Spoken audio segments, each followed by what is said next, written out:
Hello everyone. हम BPSC घटना चक्र पूर्वावलोकन डिस्कस कर रहे हैं।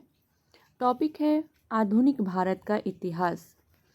उसके अंतर्गत यूरोपीय कंपनियों का आगमन, इससे रिलेटेड किस तरीके के क्वेश्चन पूछे गए हैं उसके बारे में हम चर्चा करेंगे। तो चलिए स्टार्ट करते हैं। पहला क्वेश्चन है, पुर्तगाली उपनिवेश का प्रथम वायसराय भारत में कौन हुआ? तो इसका सही आंसर हो जाएगा ऑप्शन सी, अल्मीडा। मध्यकाल में सर्वप्रथम भारत से संबंध स्थापित करने वाले पुर्तगाली थे। प्रथम पुर्तगाली वास्को डी गामा भारत के पश्चिमी तट पर स्थित बंदरगाह कालीकट पर 20 मई 1498 ईस्वी को पहुंचा। उसने यहां पहुंचकर भारत के नए समुद्री मार्ग की खोज की। कालीकट के तत्कालीन शासक जमोरिन कालीकट के शासकों की पैतृक उपाधि थी, ने वास्को डी गामा का स्वागत किया। पुर्तगाली व्यापारियों ने भारत में कालीकट, गोवा, दमन, दीव एवं हुगली के बंदरगाहों में अपनी व्यापारिक कोठियां स्थापित की। 1505 ईस्वी में फ्रांसिस्को द अल्मीडा भारत में प्रथम पुर्तगाली वायसराय एवं गवर्नर बनकर आया। व्यापारिक हितों के परिप्रेक्ष्य में हिंद महासागर में प्रभुत्व स्थापित करने के लिए अल्मीडा ने ब्लू वाटर पॉलिसी अर्थात नीला जल की नीति का प्रतिपादन किया था। नेक्स्ट क्वेश्चन है, बंगाल की खाड़ी में समुद्री डकैती हेतु हुगली का उपयोग कौन करता था? तो इसका सही आंसर है ऑप्शन सी, पुर्तगाली। पुर्तगालियों द्वारा हुगली को बंगाल की खाड़ी में समुद्री लूटपाट के लिए अड्डे के रूप में इस्तेमाल किया जाता था। नेक्स्ट क्वेश्चन है, भारत में 1613 ईस्वी में अंग्रेजों ने अपनी पहली फैक्ट्री कहाँ स्थापित की थी? तो इसका सही आंसर हो जाएगा ऑप्शन डी, सूरत। कैप्टन विलियम हॉकिंस सूरत से मुगल दरबार अप्रैल 1609 में पहुंचा, किंतु सूरत में फैक्ट्री की स्थापना की अनुमति पाने में सफल नहीं हो सका। 1611 ईस्वी में पुर्तगालियों के विरोध के बावजूद कैप्टन मिडलटन सूरत के समीप स्वाली पहुंचा और मुगल गवर्नर से वहां व्यापार करने की अनुमति पाने में सफल हो गया। कैप्टन बेस्ट द्वारा सूरत के बंदरगाह की विजय ने पुर्तगाली एकाधिकार की निरंतरता को भंग किया। इसके बाद जहांगीर के शाही फरमान से अंग्रेजों ने सूरत में 1613 ईस्वी में अस्थायी रूप से एक फैक्ट्री स्थापित की। यहाँ से अंग्रेजों ने अपने व्यापार को देश के दूसरे भागों में फैलाया तथा शीघ्र ही अहमदाबाद, बुरहानपुर, अजमेर तथा आगरा में सहयोगी फैक्ट्रियाँ स्थापित की। नेक्स्ट क्वेश्चन है, निम्नलिखित में से किस अंग्रेज अधिकारी ने पुर्तगालियों को स्वाली के स्थान पर हराया था? तो इसका सही आंसर हो जाएगा option B, Thomas Best. Next question है, डच ईस्ट इंडिया कंपनी ने किस वर्ष अपनी फैक्ट्री पटना में स्थापित की? तो इसका सही आंसर हो जाएगा ऑप्शन बी, 1632 ईस्वी। बंगाल के समृद्ध व्यापार की तरफ आकर्षित हो डचों ने 1615 एवं 1629 ईस्वी में असफल प्रयास किए। पटना में डच फैक्ट्री की स्थापना के संदर्भ में कोई स्पष्ट प्रमाण प्राप्त नहीं होता है। यद्यपि इतिहासकार ओम प्रकाश ने 1638 ईस्वी में पटना में डच फैक्ट्री की स्थापना संबंधी तथ्य प्रस्तुत किए हैं, जो आर्थिक तंगी के कारण उसी वर्ष बंद हो गई।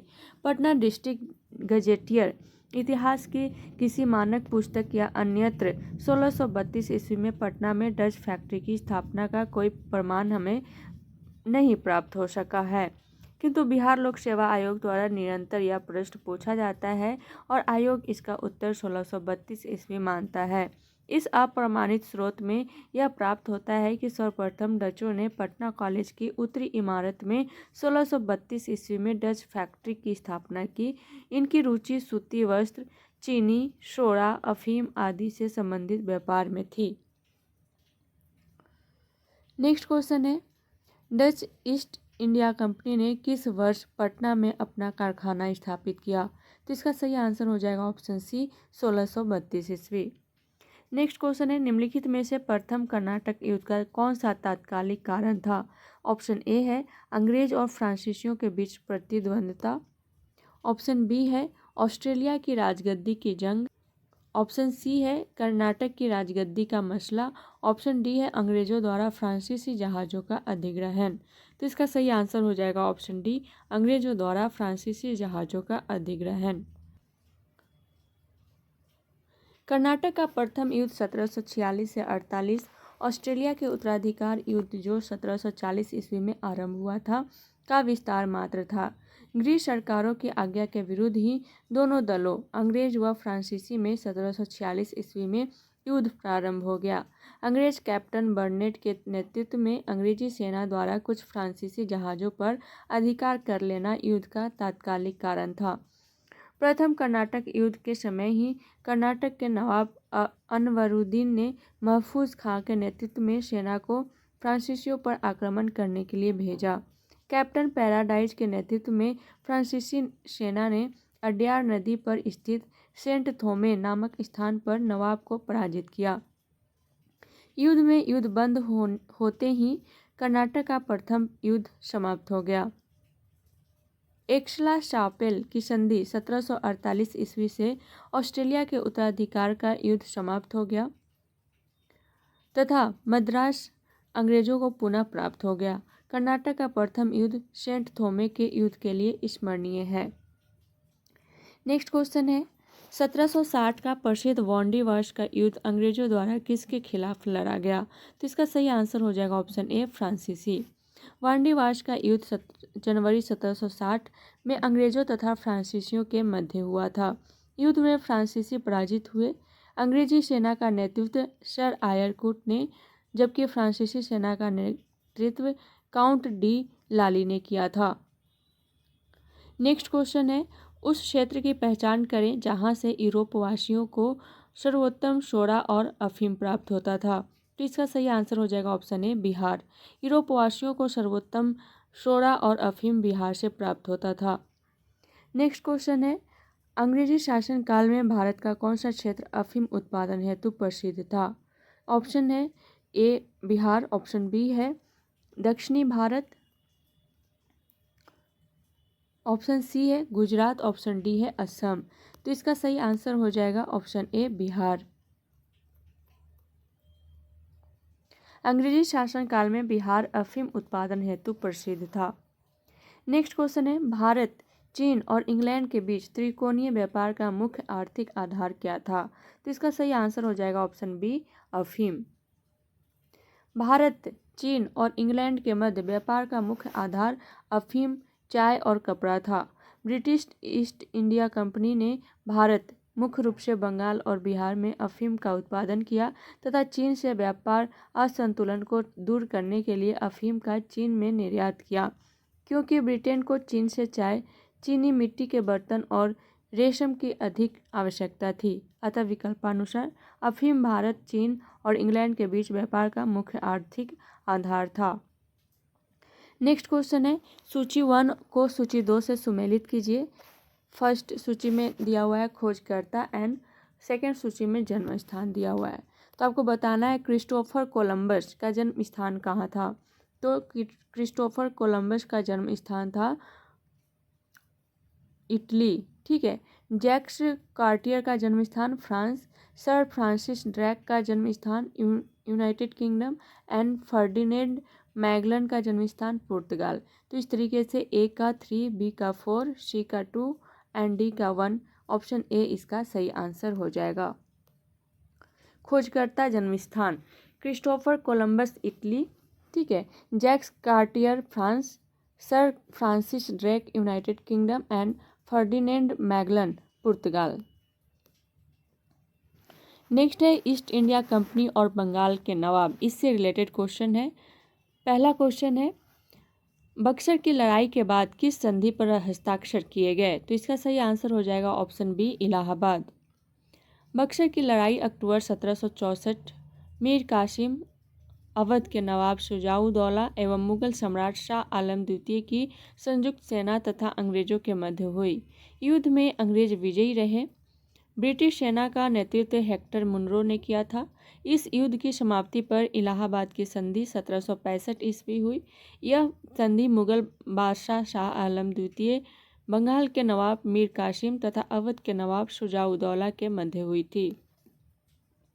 नेक्स्ट क्वेश्चन है, इलाहाबाद की संधि के बाद रॉबर्ट क्लाइव ने मुर्शिदाबाद का उप दीवान किसे बनाया था? तो इसका सही आंसर हो जाएगा ऑप्शन ए, मोहम्मद रजा खान। इलाहाबाद की दूसरी संधि अगस्त 1765 के अनुसार भगोरे सम्राट शाह आलम को अंग्रेजी संरक्षण में ले लिया गया तथा उसे इलाहाबाद में रखा गया।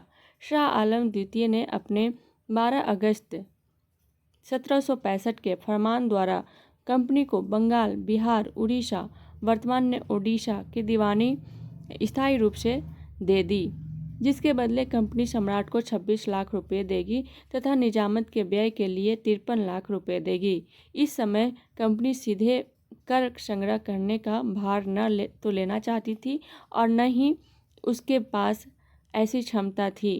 कंपनी ने दीवानी कार्य के लिए 2 उप दीवान मुर्शिदाबाद, बंगाल के लिए मोहम्मद रजा खान तथा बिहार के लिए राजा सिताब राय की नियुक्ति की।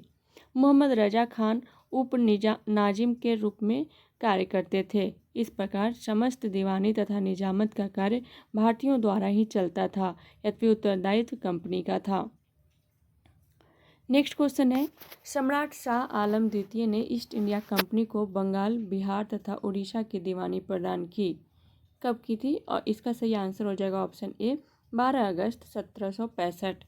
इलाहाबाद की प्रथम संधि 12 अगस्त 1765 के तहत मुगल बादशाह शाह आलम द्वितीय ने कंपनी को बंगाल, बिहार और उड़ीसा की दीवानी अस्थायी रूप से दे दी तथा इलाहाबाद की द्वितीय संधि 16 अगस्त 1765 के तहत अवध के नवाब शुजाउद्दौला ने इलाहाबाद और करा के जिले मुगल बादशाह शाह आलम द्वितीय को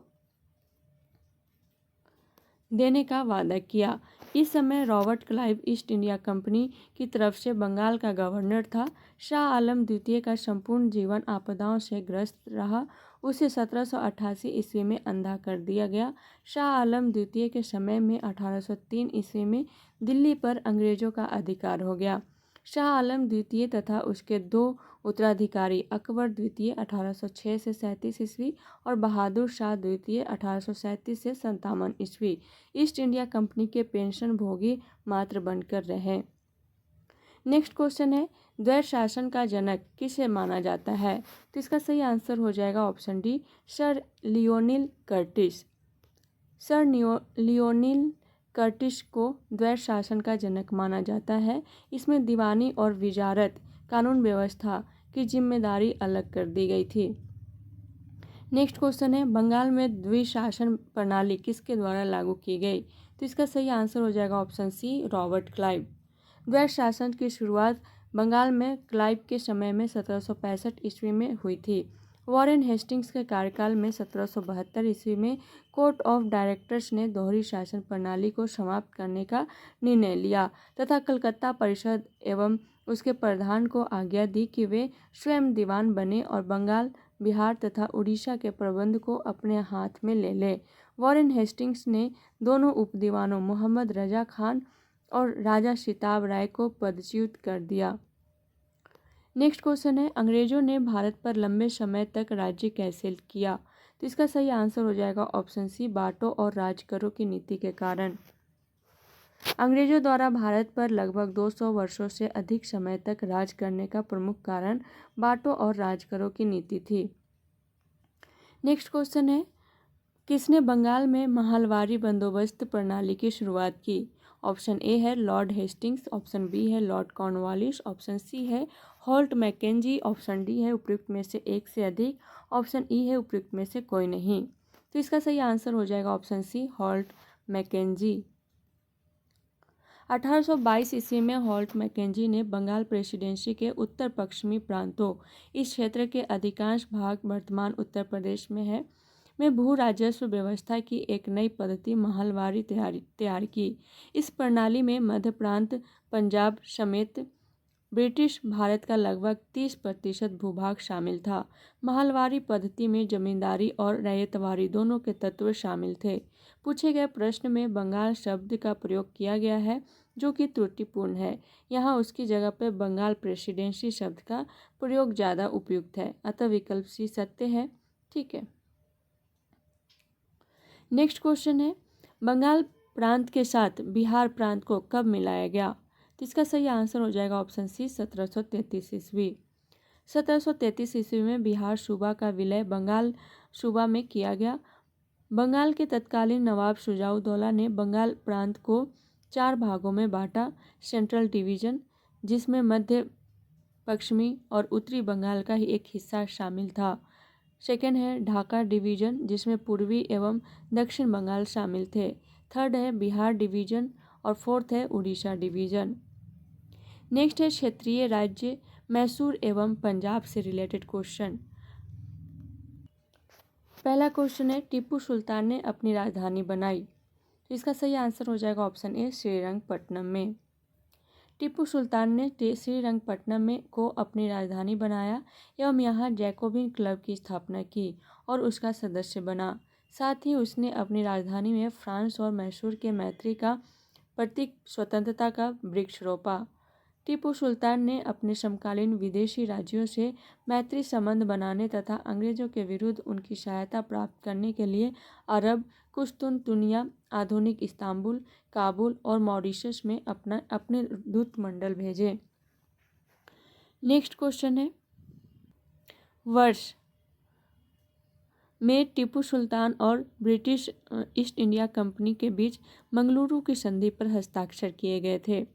ऑप्शन ए है 1782, ऑप्शन बी है 1792, ऑप्शन सी है 1779, ऑप्शन डी है 1784। तो इसका सही आंसर हो जाएगा ऑप्शन डी 1784। टीपू सुल्तान और ब्रिटिश ईस्ट इंडिया कंपनी के बीच मंगलुरु की संधि 1784 ईस्वी में हुई थी। इस संधि के बाद द्वितीय मैसूर युद्ध 1780 से 1784 ईस्वी का अंत हो गया था।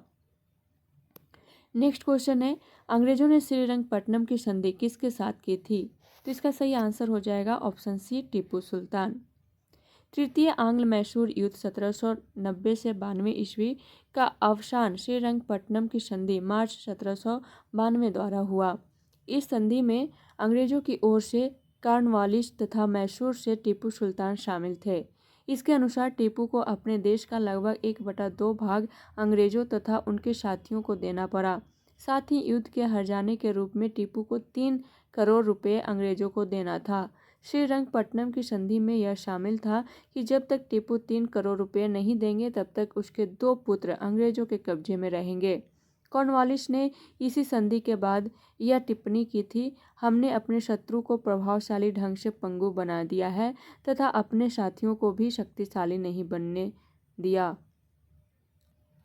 नेक्स्ट क्वेश्चन है रंजीत सिंह ने सुप्रसिद्ध कोहिनूर हीरा प्राप्त किया था। तो इसका सही आंसर है ऑप्शन ए शाह शुजा से।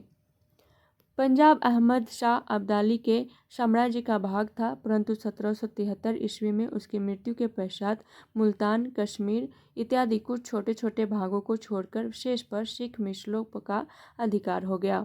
उधर अफगानों के आंतरिक झगड़ों के कारण रंजीत सिंह को अपनी स्थिति सुदृढ़ करने का अवसर मिल गया। 1800 ईस्वी में अहमद शाह अब्दाली का पौत्र शाह शुजा काबुल की गद्दी पर बैठा, परंतु उसके भाई शाह महमूद ने शक्तिशाली बरकजई सरदारों फतह खां और दोस्त मोहम्मद की सहायता से उसे 1809 ईस्वी में विस्थापित कर दिया तथा स्वयं कश्मीर और पेशावर पर अधिकार कर लिया।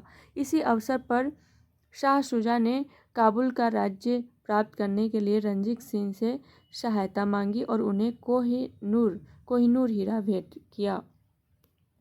नेक्स्ट क्वेश्चन है पंजाब भूमि हस्तांतरण अधिनियम कब पारित किया गया? तो इसका सही आंसर हो जाएगा ऑप्शन सी 1900।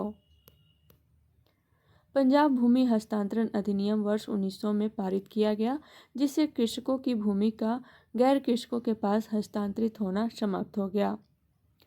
नेक्स्ट क्वेश्चन है अंबाबाई एक स्वतंत्रता सेनानी भारत के किस राज्य की थी? तो इसका सही आंसर हो जाएगा ऑप्शन डी कर्नाटक।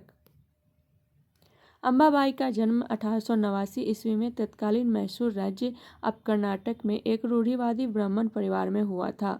अंबाबाई ने स्वतंत्रता आंदोलन में दक्षिण भारत में महत्वपूर्ण भूमिका अदा की। इन्होंने उडुपी में विदेशी कपड़ों और शराब की दुकानों के खिलाफ धरना प्रदर्शन का नेतृत्व भी किया। तो आज के लिए इतना ही, मिलते हैं नेक्स्ट क्लास में नेक्स्ट टॉपिक के साथ। तब तक के लिए thank you so much and all the best.